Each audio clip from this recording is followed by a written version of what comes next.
Assalamualaikum warahmatullahi wabarakatuh. Kembali lagi bersama saya Sahrul Gunawan. Pada video kali ini kita akan membahas mengenai teori dan konsep dasar keuangan Islam.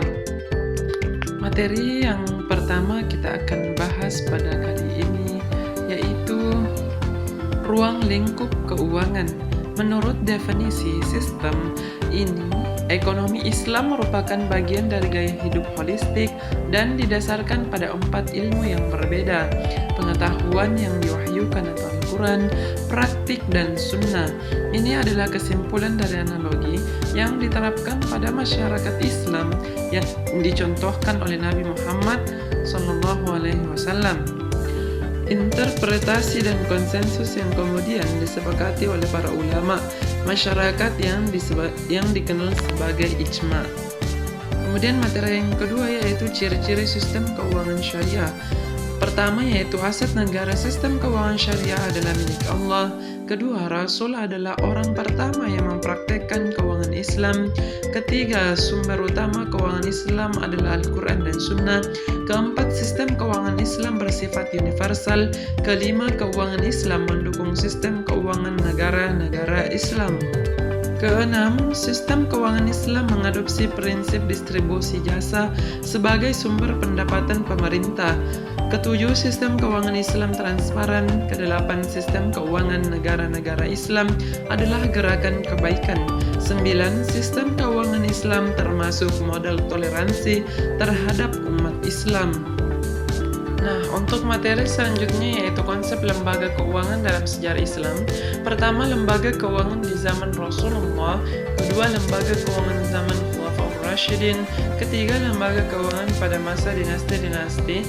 Dan keempat, lembaga keuangan syariah modern. Selanjutnya yaitu prinsip maqasid syariah keuangan Islam. Ada 3 bagian tingkatan maqasid asy-syariah yang didasarkan pada maslahah, yang didasarkan pada kepentingan yang harus dipenuhi. Pertama ada maslahah ad-daruriyah.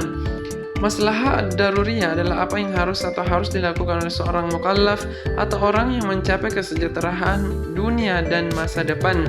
Kemudian yang kedua maslahah al-hajiyah.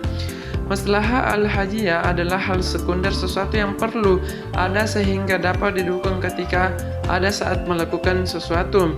Ketiga, maslahah tahsiniyah. Istilah modern adalah istilah tersier, suatu sifat perilaku atau kepribadian yang biasanya didukung oleh konvensi sosial berdasarkan kepribadian yang baik dan kuat serta tidak bertentangan dengan akal sehat. Kemudian materi keempat yaitu prinsip hukum dan moral Islam dalam keuangan Islam. Pertama, tauhid dan persaudaraan. Tauhid adalah konsep yang menggambarkan hubungan antara seseorang dengan Tuhannya. Kedua, produktivitas dan bekerja. Dalam ekonomi Islam, manusia harus bekerja semaksimal mungkin dengan tingkat produktivitas yang tinggi agar dapat memberikan yang terbaik untuk kemaslahatan umat. Ketiga, yaitu pemertaan kekayaan. Mekanisme distribusi kekayaan Islam adalah melalui mekanisme zakat.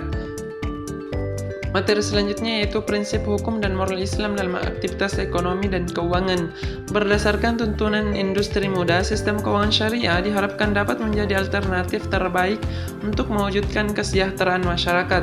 Penghapusan prinsip suku bunga dalam sistem keuangan Islam memiliki implikasi makroekonomi yang signifikan, seperti prinsip investasi langsung harus bebas bunga, serta investasi tidak langsung. Sebagai lembaga keuangan utama dalam sistem keuangan modern, bank tidak hanya bertindak sebagai perantara keuangan, tetapi juga berfungsi sebagai alat utama dalam industri jasa keuangan dan kebijakan moneter. Itulah materi yang sempat saya bawakan pada kesempatan kali ini. Kurang lebihnya mohon dimaafkan. Assalamualaikum warahmatullahi wabarakatuh.